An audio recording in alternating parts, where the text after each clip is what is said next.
व्यापारी की मौत के मामले में फरार चल रहे आईपीएस अधिकारी मणिलाल पाटीदार ने आखिरकार सरेंडर कर दिया है। बीते 2 सालों से यूपी पुलिस को आईपीएस अफसर की तलाश थी। पाटीदार पर 1 लाख रुपए का इनाम भी घोषित था। अब आरोपी को 14 दिनों की जुडिशियल कस्टडी में भेजा गया है। बता दें कि पाटीदार को पकड़ने में यूपी पुलिस लगातार नाकाम हो रही थी। विधानसभा चुनाव के दौरान भी विपक्ष मणिलाल पाटीदार को लेकर सरकार पर निशाना साध रहा था। तमाम प्रयासों के बावजूद पुलिस फरार आईपीएस को गिरफ्तार नहीं कर पाई। पाटीदार पर 1 लाख रुपए का इनाम घोषित किया गया था। यूपी पुलिस फिर से इनाम बढ़ाने की तैयारी कर रही थी। इसी बीच शनिवार को पाटीदार के सरेंडर करने की खबर सामने आई। योगी सरकार इससे पहले पाटीदार को बर्खास्त करने के लिए केंद्र को सिफारिश भेज चुकी थी। बताते चले कि मणिलाल पाटीदार ने शनिवार को एडीजे कोर्ट में सरेंडर किया और यूपी पुलिस को इस बात की भनक तक नहीं लगी। यूपी पुलिस पिछले 2 सालों से यूपी और राजस्थान समेत कई जगहों पर छापेमारी कर चुकी है, लेकिन इसके बाद भी पुलिस के हाथ कुछ भी नहीं लगा। ऐसे में कई सवाल उठते हैं कि आखिर एक आईपीएस ऑफिसर को क्यों गिरफ्तार नहीं किया गया और इसकी पूरी कहानी क्या है। इसे जानने के लिए 2 साल पहले जाना होगा। 7 सितंबर 2020 वो तारीख थी जब महोबा के करवई थाना इलाके के क्रशर कारोबारी इंद्रकांत त्रिपाठी ने जिले के तत्कालीन एसपी मणिलाल पाटीदार के खिलाफ गंभीर आरोप और जान का खतरा बताते हुए सोशल मीडिया पर एक वीडियो पोस्ट किया। वीडियो में तत्कालीन एसपी मणिलाल पाटीदार पर वसूली के लिए प्रताड़ित किए जाने का आरोप लगा। मिली जानकारी के मुताबिक पोस्ट डालने के कुछ ही दिन बाद इंद्रकांत को गोली मारी गई। उन्हें अस्पताल ले जाया गया, जहां इलाज के दौरान 13 सितंबर 2020 को उनकी मौत हो गई। अगर इस दौरान मेरी हत्या होती है तो मेरी हत्या के पीछे पुलिस अधीक्षक महोबा श्री मणिलाल पाटीदार जी व सुरेश सोनी पुत्र रामगोपाल सोनी निवासी जवाहर नगर कबरई होंगे, क्योंकि ये दोनों लोग पिछले 1 साल से मेरे पीछे पड़े हुए हैं और मुझे किसी तरीके से तोड़ना चाहते हैं। अब मणिलाल पाटीदार ने तो स्पष्ट कह दिया है कि ज़िले में इतने पुलिस वाले हैं मेरे पास कि किसी भी थाने में तुम्हारे खिलाफ मुकदमा लिखवा सकता हूं, तुम्हारे परिवार के खिलाफ मुकदमा लिखवा सकता हूं। तुमने अगर बहुत ज़्यादा राजनीति की, किसी नेता से मेरे ऊपर दबाव बनवाया तो मैं जान से मरवा सकता हूं। तो इसलिए मानवर, अगर मुझे जान से मरवाया जाता है, मैंने आपको लेटर पोस्ट कर दिए हैं 5 तारीख को।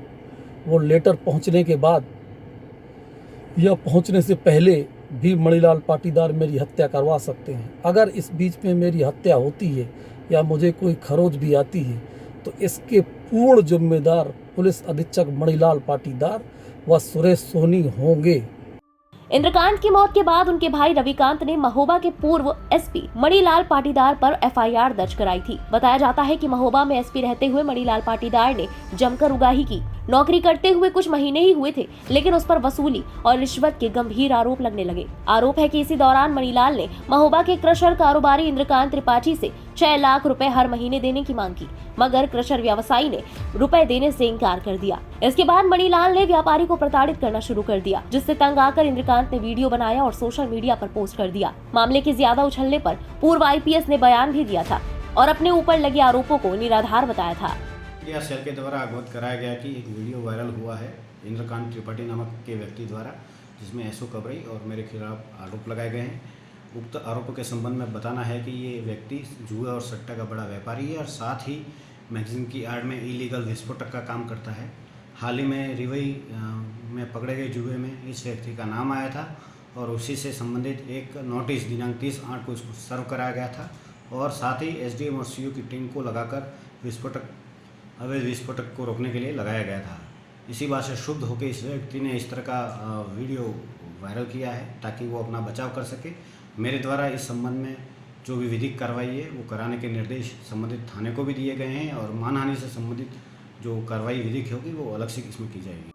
मामले के तूल पकड़ने और सीएम योगी के निर्देश पर 11 सितंबर 2020 को पुलिस ने आईपीएस मणिलाल पाटीदार पर हत्या का केस दर्ज किया था। जांच को तेजी से आगे बढ़ाने के लिए यूपी सरकार ने एसआईटी का गठन किया था। एसआईटी की जांच में मणिलाल पाटीदार पर व्यापारी को आत्महत्या के लिए उकसाने का दोषी पाया गया था।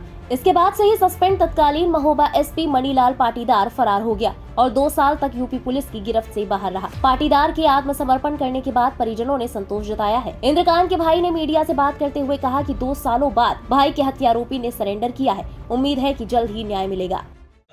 आस जगी है कि माननीय हाई कोर्ट के निर्देशों के अनुसार इनने जो है सरेंडर कर दिया है, तो राहत महसूस है। क्या पूरा घटनाक्रम हुआ?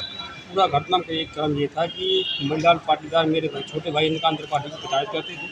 6 लाख रुपए की हर महीने मांग करते थे और जब उन्हें देने से मना किया तो उन्हें प्रताड़ना शुरू कर दी और ज़बरदस्ती दबाव बना करके 6 लाख रुपया जून के महीने में जून 2020 और जुलाई 2020 में इन्हें वसूल किया था। इस वसूली में आपके जो है एसपी साहब संलिप्त थे और इन लोगों ने जो है कि उन्हें रुपया देने से मना किया तो इन्हें पुलिस प्रशासन से प्रताड़ित कराया और लोकल जो इनके दलाल थे उनसे प्रताड़ित कराया और जो इनके पुलिसकर्मी सहयोगी थे उनसे प्रताड़ित कराया और इसके बाद 8 सितंबर 2020 को इनने जो है अपने सभी सहयोगियों के साथ हत्या का षड्यंत्र रचते हुए और इनकी जो है गोली मारकर हत्या कराने का प्रयास। बता दें कि 2014 बैच के आईपीएस मणिलाल पाटीदार मूल रूप से राजस्थान के रहने वाले हैं। उन पर इनाम घोषित करने के साथ ही पुलिस राजस्थान और डूंगरपुर में स्थित संपत्ति भी कुर्क कर चुकी है। आरोपी की तलाश के लिए प्रयागराज, लखनऊ और महोबा की करीब 22 पुलिस टीमों को लगाया गया था, लेकिन वो पुलिस को लगातार चकमा देता रहा। पाटीदार ने कोर्ट में सरेंडर कर दिया है। इंद्रकांत के परिवार को भी जल्द न्याय मिलने की उम्मीद है। फिलहाल ये तो वक्त ही बताएगा कि आरोपी पाटीदार पर क्या कार्रवाई होती है। इंडिया पब्लिक खबर के लिए महोबा से संवाददाता दर्शन सोनी की रिपोर्ट। फिलहाल इस खबर में बस इतना ही। देश और दुनिया की बाकी बड़ी खबरों के लिए सब्सक्राइब करें इंडिया पब्लिक खबर के YouTube चैनल को और बेल आइकन दबाना बिल्कुल न भूलें।